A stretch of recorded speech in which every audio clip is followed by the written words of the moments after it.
행복한 아침입니다. 우리 아침 예배로 하나님 앞에 함께 나가겠습니다. 오늘은 야고보서 1장 19절에서 27절까지의 말씀을 묵상하면서 이 아침 하나님을 만나는 감격의 시간 되기를 바랍니다. 이 야고보서는 오늘 이 본문 속에서 두 가지의 주제를 우리에게 영적으로 교훈해 줍니다. 하나는 성숙이라는 주제인데 인격적으로 성숙하다는 건 과연 뭘까라는 것입니다. 그리고 또 하나는 내가 하나님을 사랑하고 순종하는가는 어떻게 드러나는가라는 거예요.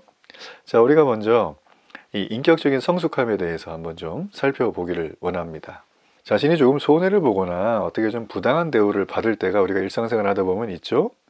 그럴 때 우리는 정당한 방법이 아닌 불의한 방법을 써서 해결하려고 할 때도 있고, 또 어떨 때는 뭔가 이렇게 좀 이 권세 있는 사람을 찾아가서 뭔가 좀 해보려고, 이걸 좀 잘 쉽게 해보려고 하는 그런 경우들도 있습니다.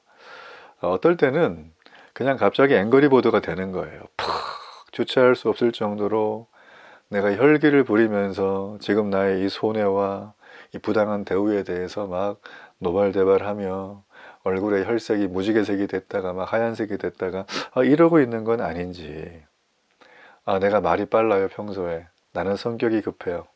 사실 이게 좀 약간의 연결점은 있겠지만, 사실 여러분 나의 어떤 태생적인 성품이나 기질보다도 인격적인 미성숙함에서 오는 여러 해결 방법이다, 그렇게 볼 수가 있어요.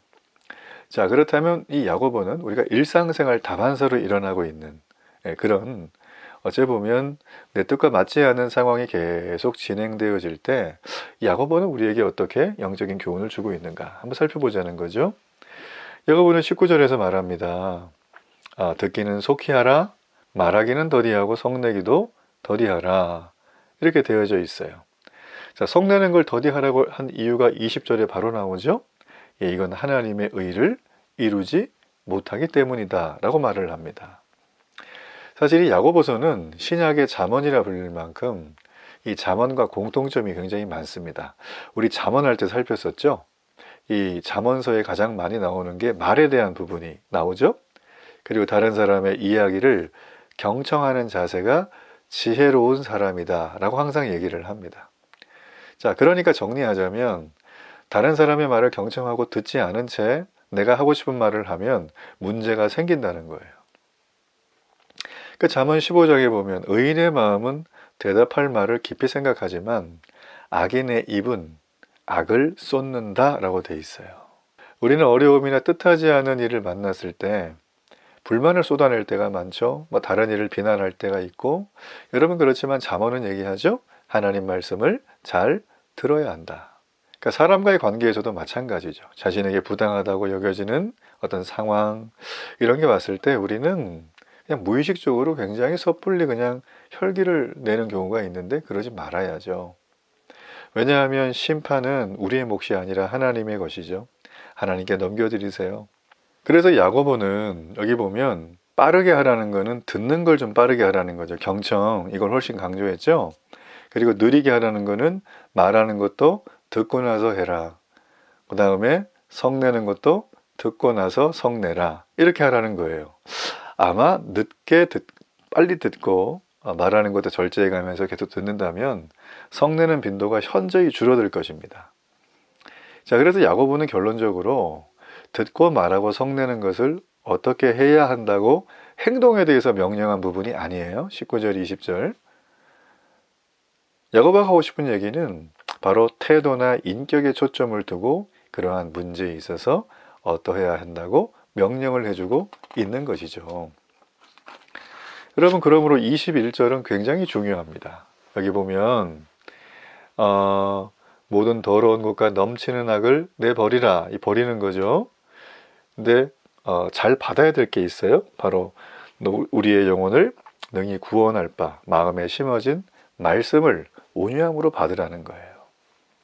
자, 여러분, 이 마음이라고 하는 걸 우리가 알고 있는 농경지의 밭이라고 비유를 해보면 좋겠어요. 자, 나의 마음밭을, 우리가 밭을 그냥 내비두면 그 어떠한 일도 안 일어나죠. 밭을 우리가 기경을 합니다. 그죠? 잘 가꾸고 영양가를 주고 그 다음에 거기에 작물을 심고 잘 자라는지 늘 이렇게 노심초사 바라보면서 그게 열매가 되어서 상품이 되고 나의 육체적인 어떤 에너지원이 될 때까지 우리는 정말 온 마음을 다해서 그 밭을 기경을 해야 되는 거죠. 말씀을 받은 우리들도 영적으로 보면 우리의 영적인 마음밭을 날마다 기경해야 됩니다. 자, 기경은 도대체 무엇을 해야 되는 것인가? 오늘 여기 말씀에 나왔죠? 우리의 영혼을 좀먹는 모든 더러운 것. 죄악을 갈아엎으라는 거예요. 회개하라는 거죠. 그리고 마음밭에 심긴 이 모든 죄악을 다 회개하면 이제 그 마음밭에 심겨져 있었던 말씀의 씨앗이 그 깨끗하게 잡초가 정리된 그곳에서 영양분을 듬뿍 받고 햇살을 듬뿍 받고 바람을 받고 농부의 사랑을 받으면서 잘 가꾸어질 것입니다. 때론 물을 줘야 되겠죠. 때론 이 모든 더러운 것과 죄악의 이 잡초들을 김을 매줘야 되겠죠. 잘 가꾸어야 됩니다. 그러면 바로 그 밭에, 내 영적인 밭에, 하나님의 말씀이 떨어진 그 밭에 놀라운 영적인 과실이 풍성하게 맺힐 거라는 거예요. 그래서 오늘 야고보는 얘기하잖아요. 말씀을 받을 때 어떻게 받으래요? 성내면서 받는 게 아니라 분노하고 악의를 가지고 적개심을 가지고 받는 게 아니라 겸손과 온유와 감사의 마음으로 받으라. 전 여러분에게 하나님이 주셨던 그 생명의 말씀이 오늘 야고보가 말했던 말씀을 온유함으로 받으라 라고 하는 이 놀라운 말씀을 여러분이 받아들일 때 여러분의 마음밭에 인생을 통하여 놀라운 수확의 열매가 넘쳐나기를 주의 이름으로 축복합니다. 자, 우리가 또 하나 살펴야 될 귀한 주제가 있죠. 자, 우리가 오늘 그 부분은 22절을 보면서 한번 시작하기를 원합니다. 자, 22절에 보면 너희는 말씀을 행하는 자가 되고 듣기만 하여 자신을 속이는 자가 되지 말라. 자, 야고보서 전체에 있어서 사실 주제 구절이라고 할 수도 있습니다. 어떤 사람은 이런 증후군을 앓고 있습니다. 세계가 진짜가 아니에요. 자기가 만들어낸 허상의 세계, 허구의 세계인데 이게 진실이라고 믿고 있어요. 그래서 거기에 맞는 거짓된 행동, 상습적인 거짓된 말을 반복적으로 하는 이 반사회적인 인격 장애를 리플리 증후군이라고 하죠. 여러분이 리플리 증후군은 사회적인 현상이라기보단 이걸 영적으로 보면 영적으로도 리플리 증후군을 앓고 있는 성도가 교회 안에 많습니다. 쉽게 말해 볼게요. 내가 구원받았어. 이렇게 생각을 해요.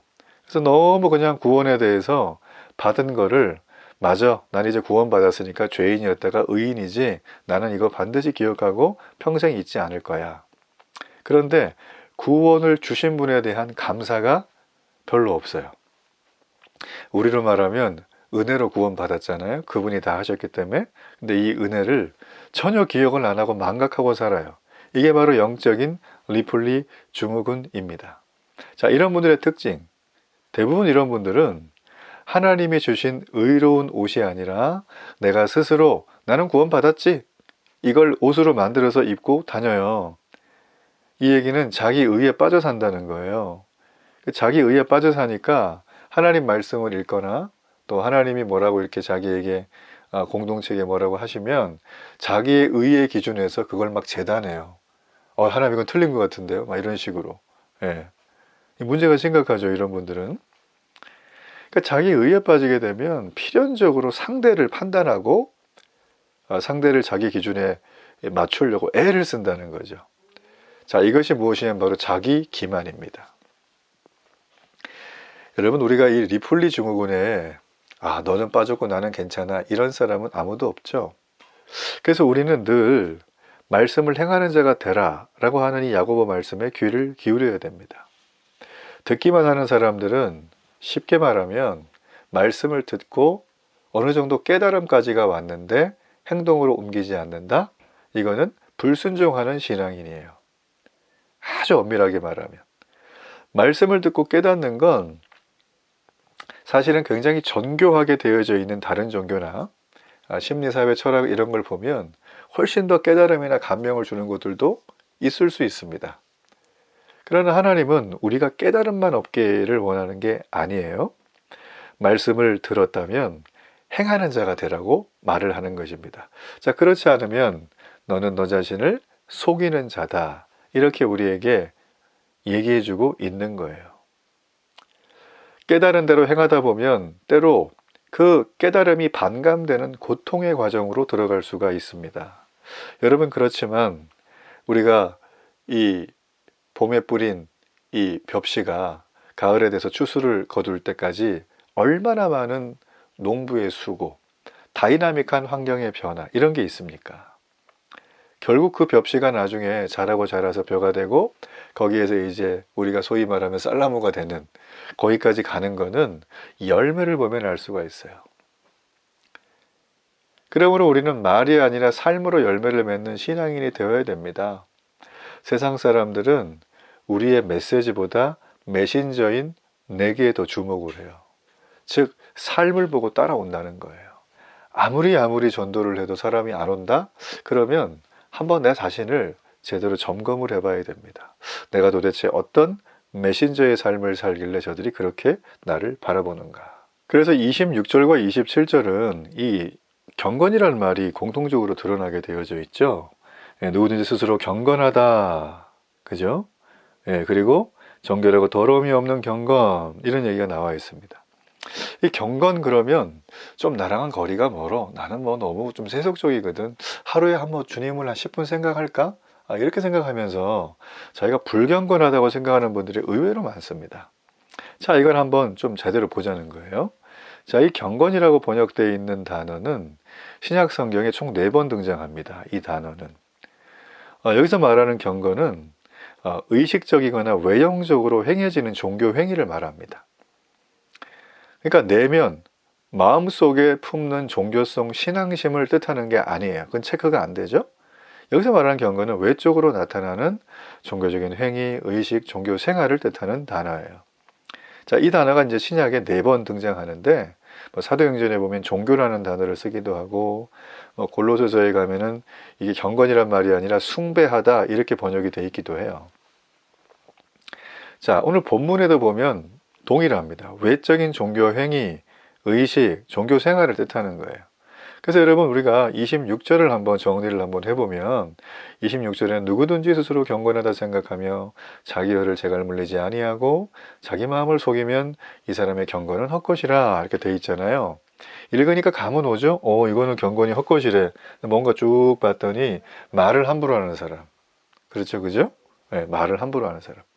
자, 이걸 한번 해석을 해보면 아무리 종교 생활을 열심히 하더라도요, 자기 마음을 속이고, 소위 말하면 이제 자기 마음은 이쪽인데 행동은 이렇게 하고 그런 거죠.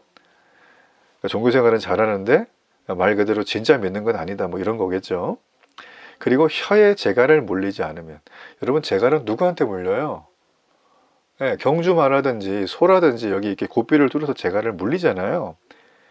자, 이렇게 혀에 재갈을 물리지 않는, 즉 함부로 내 말대로 내 뜻대로 다 말을 하는 사람은 그 사람의 종교 생활은 헛된 것이라는 거예요. 아주 정리하자면 말에 정리가 안 된 사람은, 그 사람은 종교 생활을 아무리 고결하게 한다고 스스로 하더라도 이거는 헛되다라는 것입니다. 자, 그리고 27절에 보세요. 하나님은 아버지 앞에서 정결하고 더러움이 없는 경건은, 자, 이건 정말 하나님이 인정하는 경건이죠.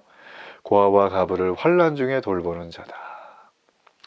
고아와 가부를 환난 중에 돌보는 건 하나님의 관심이 거기 있고요.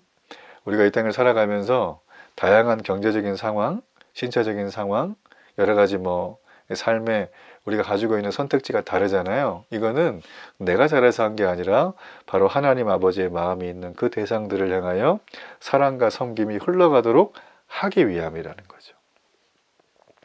그리고 또 하나, 자기를 지켜 세속에 물들지 아니하는 것이라. 자, 정리해보면 27절은 정결하고 더러움이 없는 종교생활은 고아와 가부를 돌보고 세속에 물들지 않은 거예요. 자, 그러면 야고보의 관심은 어디 있습니까? 성도들의 내면의 세계가 아니라 구체적인 삶에 있는 거예요. 구체적인 삶에. 그렇죠? 그러니까 우리가 세속에 물들지 않아야 되고 경건하게 살아야 될 이유는 세상은 메시지를 듣는 게 아니라 메신저인 나를 주목한다니까요.